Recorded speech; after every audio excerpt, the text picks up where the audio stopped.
Se puede ver, ¿no? Sí, Muy bien, muchas gracias. Bien, vamos a ver nosotros un segundo tema de este parcial, que es hidatidosis pulmonar, y después vamos a ver lo que es el empiema pleural, ¿no? Una cirugía de emergencia, un cuadro clínico de emergencia, ¿de acuerdo? Y por supuesto la hidatidosis pulmonar como una patología muy frecuente en nuestro medio, ¿no? Y en otros departamentos también. No nos vamos a detener mucho porque ya habíamos visto lo que es la fisiopatología, ¿no? La clasificación, ¿verdad? Entonces no habíamos visto lo que es el cuadro clínico, en este caso, de la hidatidosis humana, pero pulmonar, ¿no? Entonces, ya sabemos que es una enfermedad parasitaria, ¿no? Tiene una elevada incidencia en nuestro país y por supuesto en nuestra región. Se coloca la localización más frecuente es hepática y por supuesto pulmonar, ¿no? Lamentablemente afecta a los pacientes en la edad más productiva, ¿no? Cuando están más jóvenes y por supuesto tenemos que tener un completo conocimiento sobre el ciclo vital del parásito. Habíamos indicado ya que viene de los términos equinococos y datírico, que vienen del griego, que significa erizo y gota de agua, ¿no? Existen cuatro especies patógenas y el más frecuente, el que más afecta al ser humano, es el Echinococos granulosos. Sin embargo, hay que tomar en cuenta que existen los otros patógenos, como ser el Echinococos multiloculares, el Oligartos y el Bogeli, ¿no? Como decía, no nos vamos a detener mucho en el ciclo vital. Sabemos que habita en la mucosa intestinal de su huésped definitivo, que son los pesos, en este caso, ¿no? Cada gusano es un hermafrodita, ¿verdad? Por lo tanto, puede reproducirse por sí solo. Y el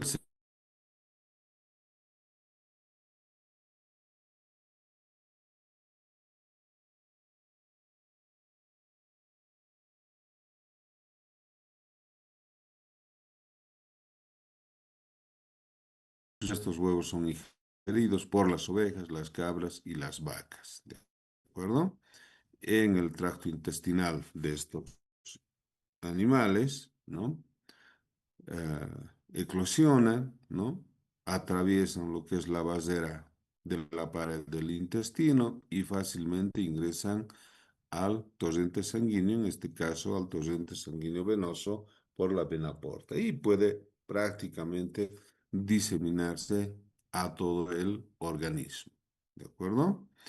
Entonces, el ser humano en el ciclo no participa, ¿verdad? No debería participar, ¿no? Siempre es un huésped intermediario, pero accidental, ¿de acuerdo? Siempre es intermediario accidental. Vean, de esta forma, el ciclo vital del perro, el ganado ovino, ganado porcino, ¿no? Vacuno, etcétera. Ahí es el ciclo vital. Y por supuesto el ser humano de forma accidental ingresa, ¿verdad? A este ciclo, ¿no?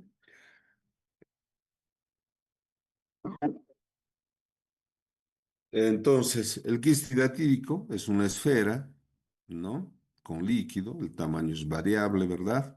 Presenta un continente y un contenido, ¿de acuerdo? O sea, la pared y el contenido, ¿no? La albugina, que es una membrana muy delgadita, blanquecina, ¿no? Como la clara de huevo, es muy frágil, sin embargo, es impermeable a las bacterias y algunos fármacos, ¿no? De ahí que la discusión de si el albendazol funciona o no, ¿verdad? Las vesículas prolígeras, los escólices, que son el contenido de la hidátide, ¿no? En este caso el líquido, los elementos figurados o todo lo que produce en su metabolismo el parásito. Según su clasificación, los quistes por el número pueden ser únicos, ¿no? O múltiples, varios quistes en un solo pulmón, ¿verdad? O pueden ser bilaterales. por su estado evolutivo pueden ser simples o complicados, ¿no? Ahora vamos a aprender por una radiografía a tratar de diagnosticar un quiste hidatídico simple de un quiste hidatídico complicado, ¿no? Por su etiología, primarios por la ingesta directa de los huevos y secundarios cuando llegan al pulmón por vía hematógena, ¿no? Tránsito hepatotorácico, broncógena y pleural. ¿De acuerdo? Y como les había indicado en hidatidosis hepática, es difícil diagnosticar, es muy difícil, prácticamente imposible detectar un quiste hidatídico pulmonar, ¿no? Por clínica. Siempre es un hallazgo, ¿de acuerdo? Hay que tomarlo muy en cuenta. En la fisiopatología, por supuesto, una vez que se instaura en el parénquima del pulmón, el organismo con todo el mecanismo inflamatorio trata de eliminarlo.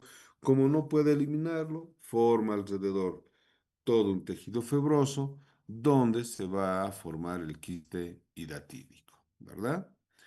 Entonces, en el pulmón, sucede en un 20-40% de la hidatidosis humana. El pulmón derecho sufre más en un 60% con relación al izquierdo, ¿no? Un 13%, pero puede ser bilateral en un 13%, ¿no? Y como les decía, puede una vez ingresado al torrente sanguíneo, puede tener otras localizaciones, ¿no? Peritonales, en el vaso, en los huesos, tiroides, en la glándula mamaria, etcétera. Por lo tanto, la sintomatología va a depender del tamaño y de la ubicación. Y lo mismo que hemos visto en hidatidosis hepática, vamos a diferenciar aquí los tres síndromes en un aparente cuadro clínico. ¿De acuerdo? Como les decía, siempre es un hallazgo, ¿no? Realmente estos pacientes se los trata por una neuritis intercostal, ¿no? Eh, y después de que el tratamiento no resulta o es de efecto relativo, por supuesto, lo que sucede es que se requiere solicitar una radiografía y vamos a evidenciar fácilmente el quiste hidatídico, ¿no? Entonces, en una primera etapa, el síndrome tumoral, que es asintomático, ¿no? Y va a depender, ¿no? Del tamaño y cómo va comprometiendo al parénquima pulmonar. En una segunda etapa tenemos el síndrome doloroso, dependiendo de la destrucción del parénquima afectado. En este caso, sabemos muy bien que el pulmón no tiene la sensación de dolor, pero sí existe una excitación de la pleura, ¿no? Entonces va a existir el síndrome doloroso, ¿de acuerdo? Y por supuesto, por esa excitación pueden presentar tos y una expectoración mucosa. En una tercera etapa vamos a ver nosotros lo que son las complicaciones del quiste hidatídico pulmonar, ¿verdad? Pueden ser prurito, urticaria, asma, un choque, ¿verdad? Sin embargo, de alguna forma, ¿no? La pleura tiene una basera, estos pacientes no desarrollan tan fácilmente como el quiste hidatídico hepático o de otra localización en la cavidad abdominal, un choque que puede llevar a la muerte del paciente, ¿no? O sea, un choque anafiláctico. Entre otras complicaciones, la vómica hidatídica, ¿no? Esa eliminación brusca con la tos de líquido hidatídico, ¿no? Generalmente hemático, y además las membranas, ¿de acuerdo? Entonces, como les decía, puede asociarse a una hemoptisis, ¿no? Puede existir una broncosea, ¿no? Y nosotros estaríamos viendo ya un quiste hidatídico complicado, ¿no? Entonces, si nosotros tenemos un cuadro clínico similar y además corroboramos por una radiografía, inmediatamente solicitamos nosotros lo que es ELISA para hidatidosis, ¿de acuerdo? Lo mismo que en hidatidosis hepática. Nos sale positivo, por supuesto, nuestro diagnóstico definitivo, hidatidosis pulmonar, ¿no? Sin embargo, en radiografía existe un aforismo, ¿no? Que dice que el quiste hidatídico simple es más difícil de diagnosticar, ¿no? Que un quiste hidatídico complicado, que el diagnóstico radiológico es más fácil o es más simple. Y vamos a ver por qué dice este aforismo. ¿De acuerdo?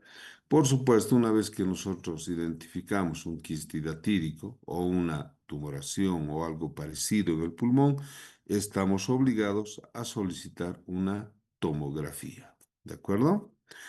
Y aquí vamos a ver nosotros lo que llamamos el quiste hidatídico, ¿verdad? Por una radiografía nada más, ¿no? ¿Qué estamos viendo? Lo importante es que en tórax se puede siempre comparar, ¿verdad? Existe, a diferencia del abdomen, siempre se puede comparar, ¿no? Y vamos a ver alguna diferencia entre el lado derecho con el izquierdo. En la primera imagen, vean, tenemos una formación totalmente circular, ¿verdad?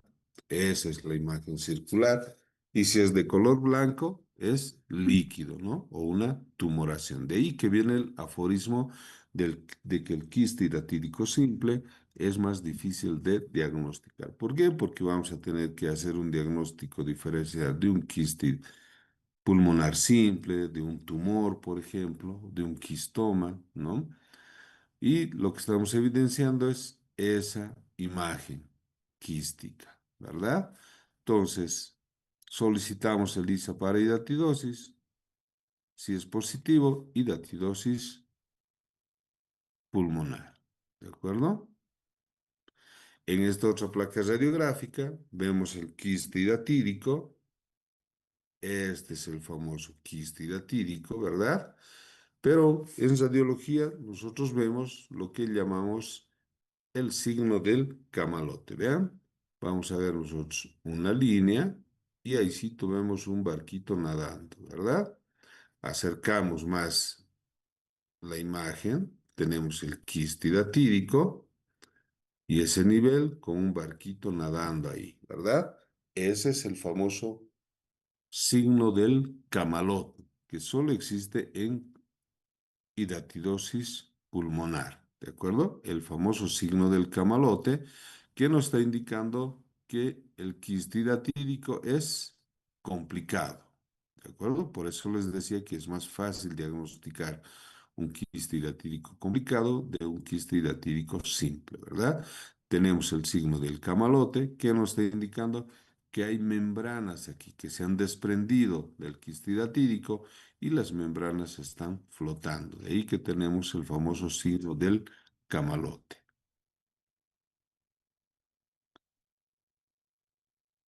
¿Ven? Aquí vamos a poder ver de mejor forma el famoso signo del camalote, ¿no? Podemos comparar. Es el lado derecho tenemos el quiste hidatídico, ¿verdad? Y aquí vemos el barquito nadando, ¿no? De forma lateral, el quiste hidatídico lateral, ¿verdad? Y vemos el nivel con las membranas nadando, ¿verdad? Entonces, ese es el famoso signo del camalote que solo se presenta en hidatidosis pulmonar. Entonces, ya estamos diagnosticando nosotros el quiste hidatídico pulmonar, ¿de acuerdo? Por supuesto, si tenemos ese dato, solicitamos una tomografía. Y lo mismo, ¿vean? Estamos viendo qué es lo que estamos viendo en una tomografía, ¿no? Podemos comparar también. Tenemos la trama broncopleural, esas que ven como raíces aquí, ¿verdad?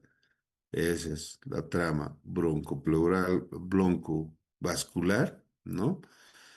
Y del lado derecho, en la tomografía, lo que está en la izquierda es el lado derecho, estamos viendo un quiste hidatídico, ¿no? Y en este caso complicado, ¿por qué? Porque también estamos viendo el famoso signo del camalote, ese barquito nadando ahí, ¿verdad? Entonces, lo mismo, entonces nuestro diagnóstico hidatidosis, ELISA para hidatidosis positivo, y entonces nuestro diagnóstico es hidatidosis pulmonar, ¿no? Más aún si tenemos algunas complicaciones, como es la vómica hidatídica en este caso. Ahí vemos una paciente, ¿no? Que teníamos en el hospital Bracamonte, ¿no? Ahí vemos un quiste hidatídico, ¿no?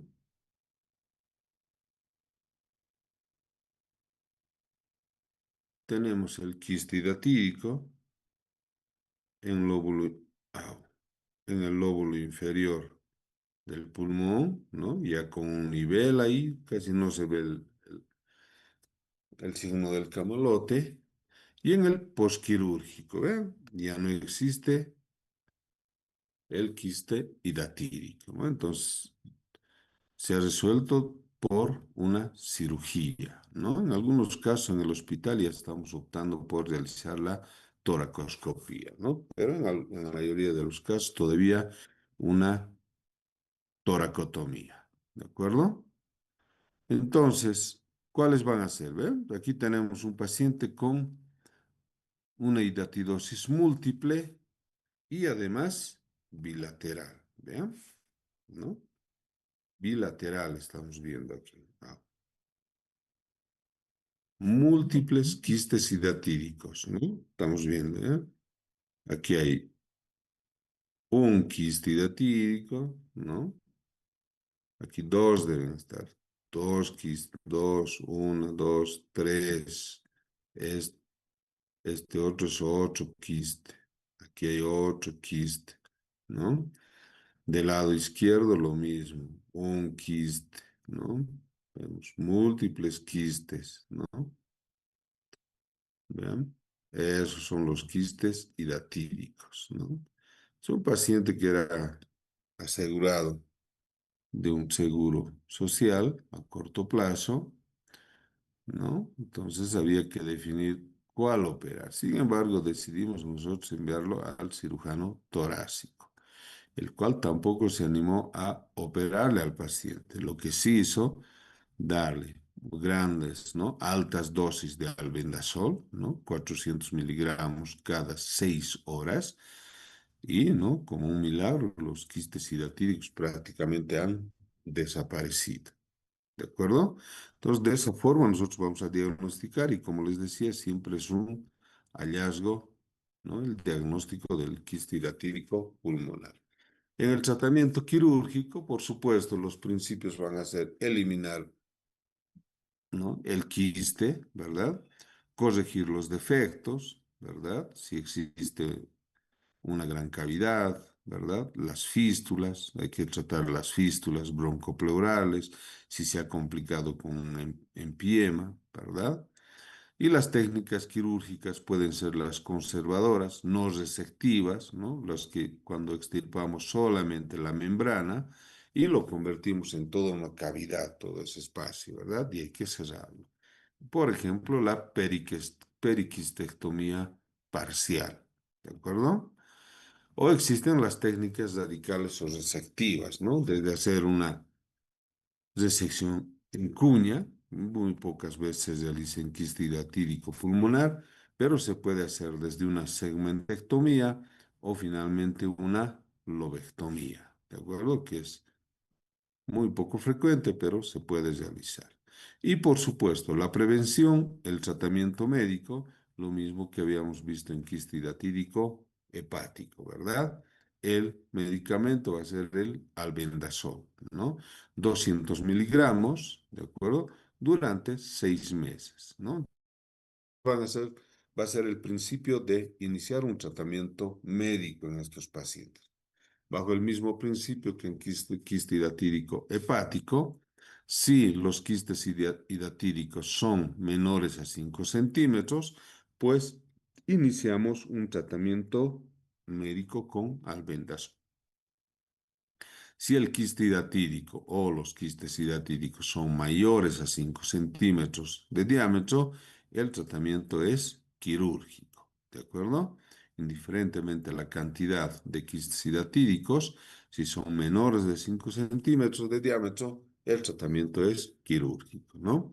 Y por supuesto, indicamos el este medicamento, como es el albendazol, en el prequirúrgico y en el postoperatorio, muchas veces durante unos 3 meses para prevenir una posible siembra, ¿no? Entonces, en la prevención, por supuesto,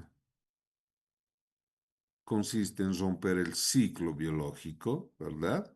Entonces, ¿cómo vamos a romper el ciclo? Desparasitando los perros, practicando medidas higiénicas básicas, ¿verdad? Lavado correcto de verduras, evitar consumir, ¿no? Las vísceras de los animales faenados, ¿verdad? Que están contaminados o eh, dar estas vísceras contaminadas a los animalitos, ¿verdad? Lo que sucede en el campo, tratan de no echar a perder nada. Y por supuesto el manejo de las vísceras, ¿no? Enterrarlos con cal o en el mejor de los casos realizar una incineración. De esa forma nosotros vamos a romper el ciclo biológico del parásito. Ahora vamos a ver lo que es la patología, una de las patologías frecuentes, ¿no? Como es el empiema pleural. Inicialmente vamos a hablar de lo que es el líquido pleural, ¿no? Entonces, en condiciones normales siempre existe, ¿no? Una cantidad de líquido de hasta unos 10 ml de líquido que lubrican las dos pleuras, tanto la visceral como la parietal, ¿no? Por lo tanto, estos 10 ml en una radiografía no se pueden detectar, ¿de acuerdo? Sin embargo, si nosotros detectamos líquido pleural por radiología, ya lo consideramos como patológico. Por lo tanto, tenemos que obligadamente descartar, ¿no? Entre un exudado y un trasudado. Los trasudados, sabemos muy bien, son consecuencia, ¿no? Del aumento de la presión microvascular, disminución de la presión oncótica de la sangre, o finalmente pueden ser una combinación de ambos, ¿verdad?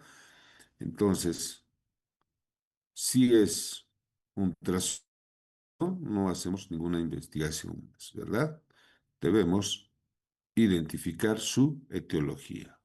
En este caso, un trasudado puede ser una insuficiencia cardíaca, ¿no? Hipoproteinemia, mixedema, ¿verdad? Entonces, generalmente van a ser de tratamiento médico.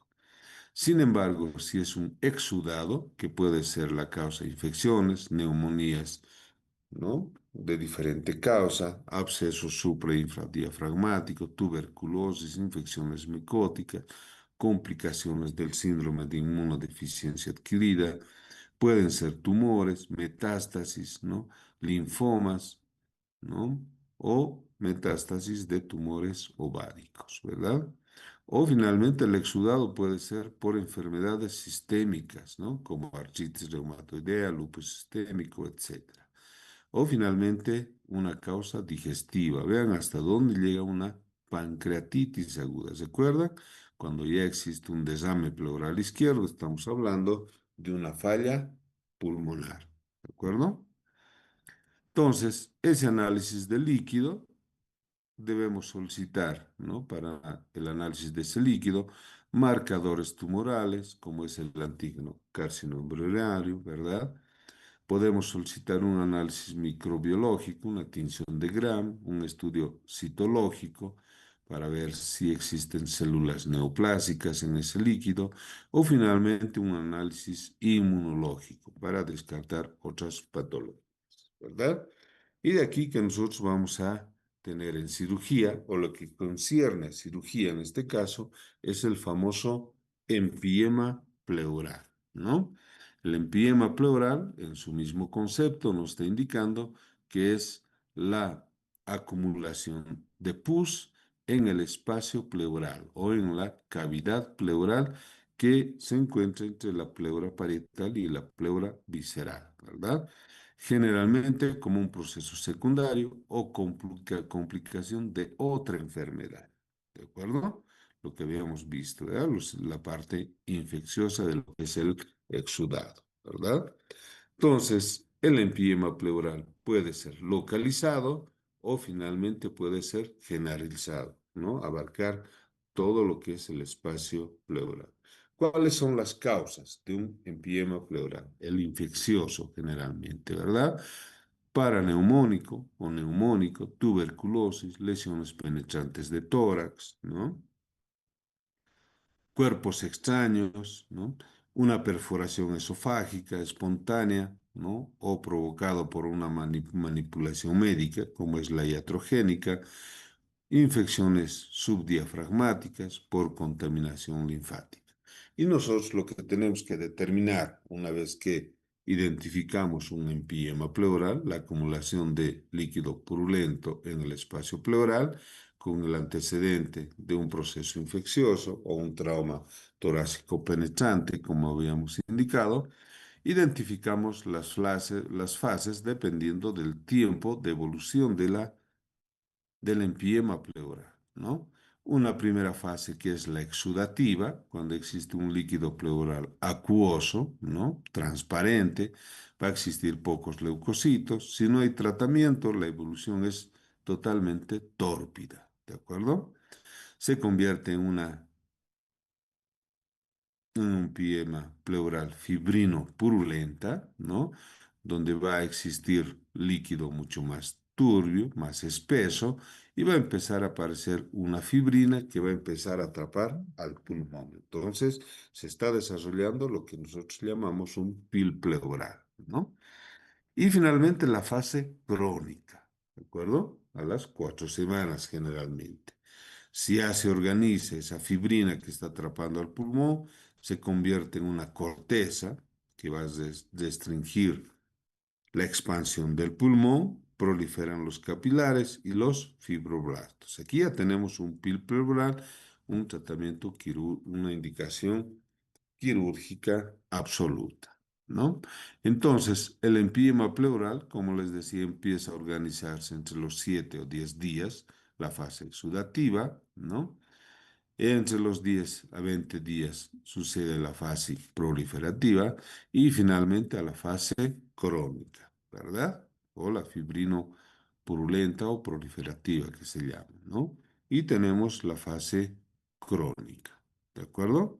En la fisiopatología, por supuesto, el empiema postneumónico aparece por obstrucción primero de lo que es los vasos linfáticos del pulmón, ¿no? Entonces empieza a secretar bastante líquido linfático, se contamina este líquido en la cavidad pleural y comienza lo que es el empiema pleural. ¿Cuál es el cuadro clínico? Siempre va a estar relacionado con un cuadro clínico séptico, en este caso a foco pulmonar, ¿no?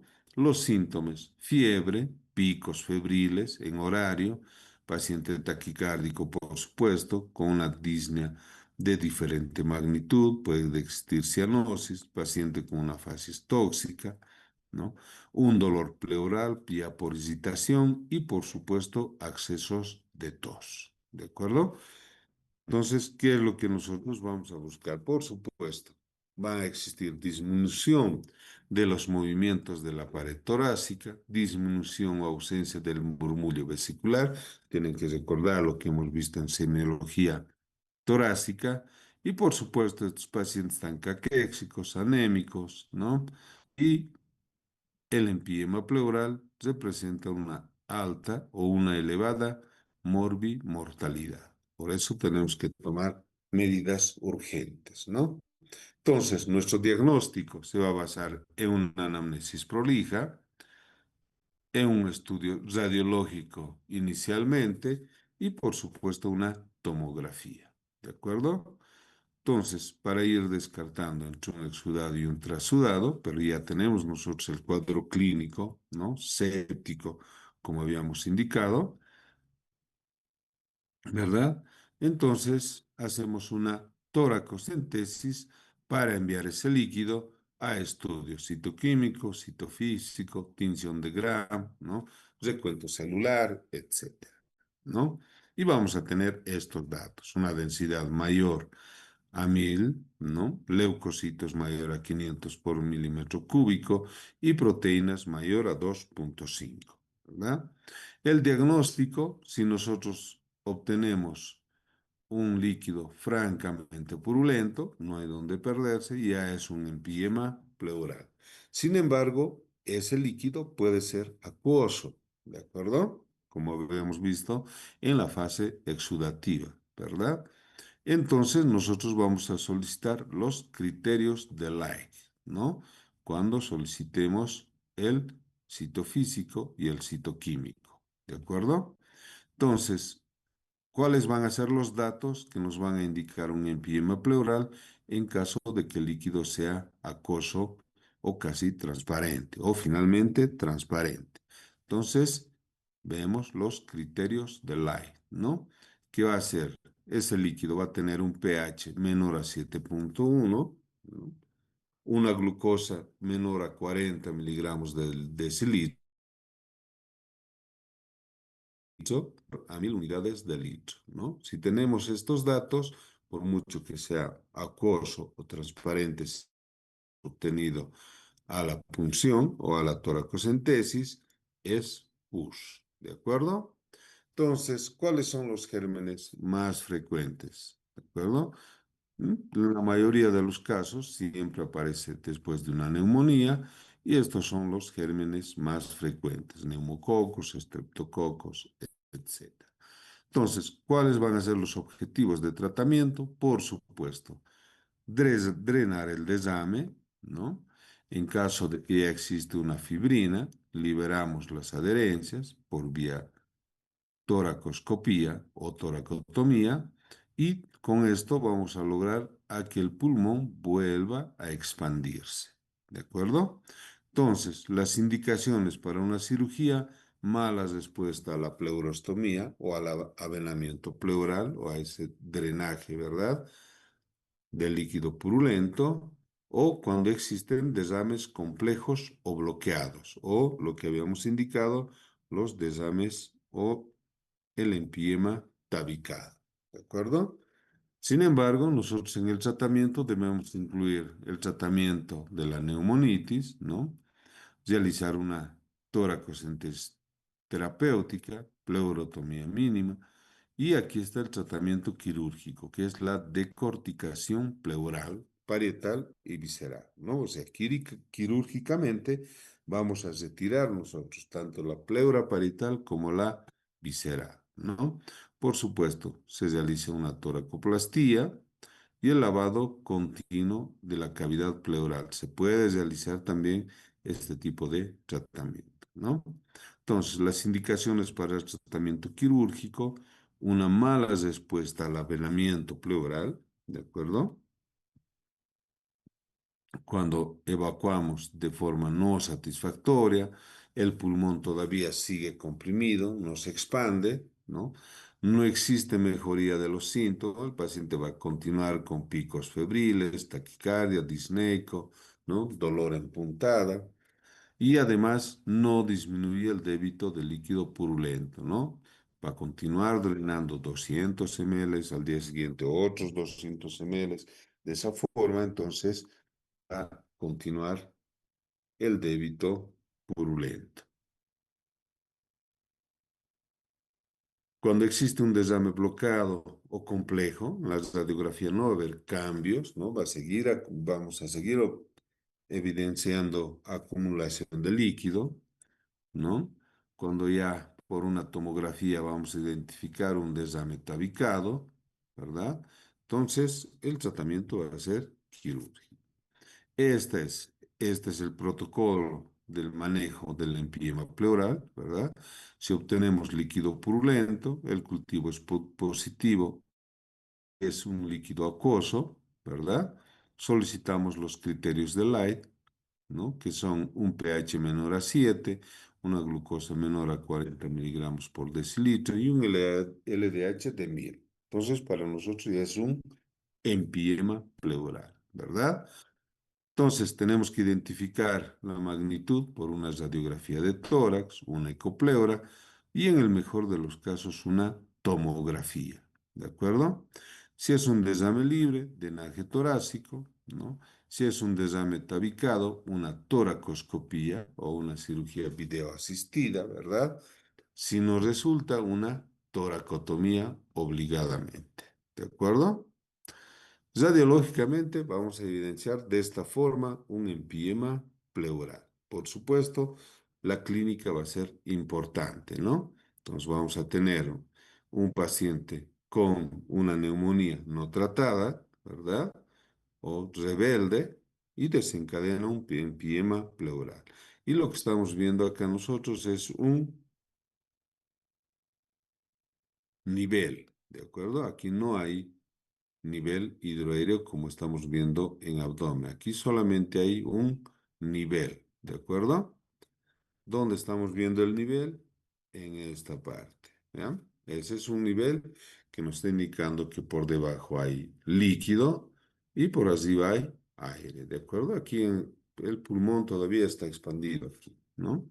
Entonces tenemos nivel, lo que nos está indicando líquido, y si el paciente está con fiebre o picos febriles, taquicardia, facies tóxica, ¿no? Entonces es un empiema pleural, ¿de acuerdo? Ese es un empiema pleural, ¿de acuerdo?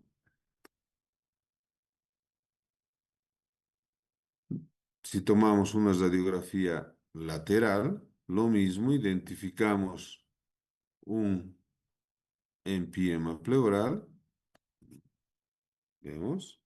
Este es el nivel que nos está indicando líquido por debajo. ¿De acuerdo? Aquí hay líquido. Todo esto es líquido, ¿no? Entonces, si el cuadro clínico nos da un cuadro clínico séptico, entonces es un empiema pleural. De la misma forma, aquí podemos observar, ¿no? Otra radiografía que nos sirve bastante y después podemos solicitar nosotros siempre una tomografía. Lo importante es que nosotros ya estamos identificando líquido, ¿ya? Todo esto es líquido, ¿no? Dependiendo del cuadro clínico séptico, entonces es un empiema pleural, ¿de acuerdo? No hay dónde perderse, ¿verdad? Eso es líquido.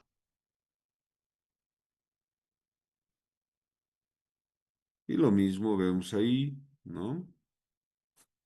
Los niveles, ¿de acuerdo? De lo que hemos hablado, niveles, en la otra radiografía, nivel, líquido por debajo, ¿no? Si tiene los signos de sepsis, es un empiema pleural. Y esta es una ecopleura, ¿vean? Pues, ¿qué nos están mostrando esas flechitas que tenemos ahí? ¿Ya? Estos son los tabiques, ¿verdad? Esos son los tabiques, ¿de acuerdo? Si nosotros drenamos una parte del empiema, ¿verdad? Estos tabiques, por supuesto, drenamos esta parte, nada. El cuadro clínico no mejora, ¿no? Va a seguir con picos febriles, taquicardia, ¿no?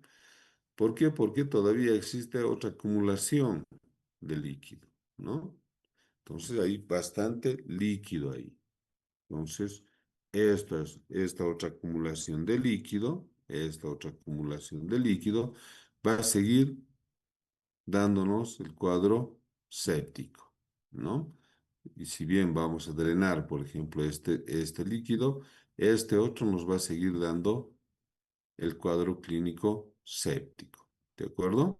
Entonces va a ser importante que nosotros hagamos el seguimiento a estos pacientes para poder tratarlos, ¿no? Por supuesto que muchas veces el tratamiento el cuadro clínico es muy rebelde y el paciente necesita antibióticos de alta gama, ¿no? Muchas veces iniciamos un antibiótico que es imapene. Por supuesto, lo mejor es solicitar una tomografía, ¿vean? Como habíamos indicado antes, lo importante es, o lo más fácil es que se puede comparar en este caso, ¿no? Podemos comparar, ¿no? El lado izquierdo del pulmón, ¿no? La trama broncopulmonar está bien expandida, ¿verdad? Todas esas líneas, no tenemos ninguna afectación, ¿verdad? Pero del lado derecho, ¿vean? Aquí hay una acumulación de aire, neumotórax. Estos son los restos del pulmoncito que está funcionando, ¿vean? Estos son los restos del pulmoncito, ¿ya? Y en lo que concierne a a esa corteza que va endurando y va comprimiendo al pulmón, es todo esto, ¿vean? Todo esto, ¿no? Es una corteza aquí, se vuelve duro, no deja expandir al pulmón. Entonces la pleura se ha convertido en un pil pleural. Lo que tenemos que hacer es quirúrgicamente, ¿no? Retirar esa pleura para que ese pulmón vuelva a expandirse, ¿de acuerdo? Una vez que se expande, entonces podemos considerar que el tratamiento quirúrgico ha tenido efecto, ¿de acuerdo? Ahí tenemos otra imagen, ¿vean? Ya está con un nivel en este caso, ¿no? Tenemos un nivel ahí que nos está indicando que no solamente hay aire, sino que también ya hay líquido, ¿verdad? Aquí está, ¿vean? Aquí tenemos nivel, líquido y un neumotórax, ¿no? Que vamos a ver en la próxima clase. Pero además tenemos una gran corteza que le está atrapando prácticamente. No hay pulmoncito aquí. Entonces tenemos que retirar toda esa corteza, la pleura visceral y parietal, o lo que nosotros llamamos la famosa decorticación pleural. ¿De acuerdo? Para que ese pulmón vuelva a expandirse y poder mejorar la vida del paciente.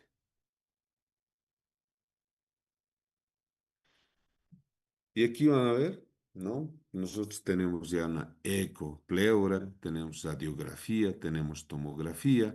Vean, Hipócrates en los años 460, 370 antes de Cristo, ya podía diagnosticar, ¿no? Un empiema pleural, ¿verdad? Y en sus escrituras nos relata lo siguiente, escuchen. Cuando el decimoquinto día, ¿no? En la fase en su fase no solo exudativa, ¿no? Pasando ya a lo que es la fibrino purulenta, ¿verdad? Dice, cuando al decimoquinto día después de la ruptura ha aparecido, dice, prepare un baño caluroso, póngalo en un taburete, al paciente hay que sentarlo en un taburete, que no sea tambaleante, dice. Alguien debe sostener sus manos y entonces agítelo por los hombros y escucha para ver en qué lado el ruido es oído, ¿verdad? O sea, está tratando de detectar líquido en el espacio pulmonar, ¿verdad? Está tratando de detectar en qué lado de los pulmones está la acumulación de líquido en el espacio pleural, en este caso pus, ¿verdad? Y dice, exactamente en este lugar, preferiblemente a la izquierda, dice, haga una incisión. Entonces, más raramente se produce la muerte. Vean cómo ya diagnosticaba Hipócrates y no puede ser que nosotros teniendo tanta tecnología no podamos diagnosticar un empiema pleural. ¿Tienen alguna pregunta?